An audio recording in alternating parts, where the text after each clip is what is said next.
रहल छी डीजे बालकृष्ण के भक्ति में प्रस्तुति।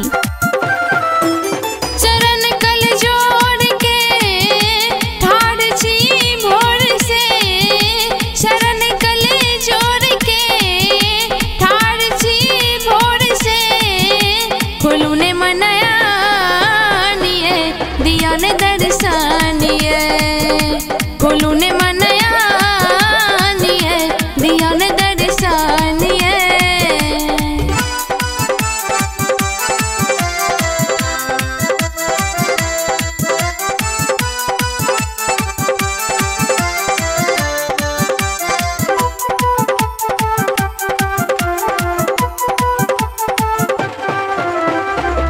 श्वेत वरण यहाँ का हंस सवारी, रूप यहाँ का मैया लागई है प्यारी, लागई है प्यारी।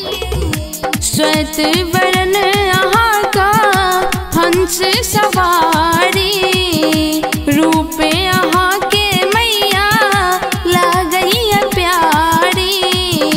पूजब हम तोर है चरण नित भोर है, पूजब हम तोर है चरण नित भोर है, खोलो ने मनया निये दिया ने दर्शनिए, खोलो ने मनया निये दिया ने दर्शनिए।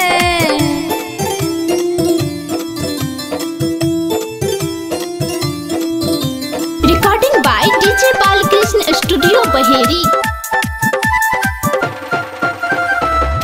वीणा कतान मैया मधुर बजाबै छी, विद्या क देवी अहाँ शारदा कहाबै छी, शारदा कहाबै छी।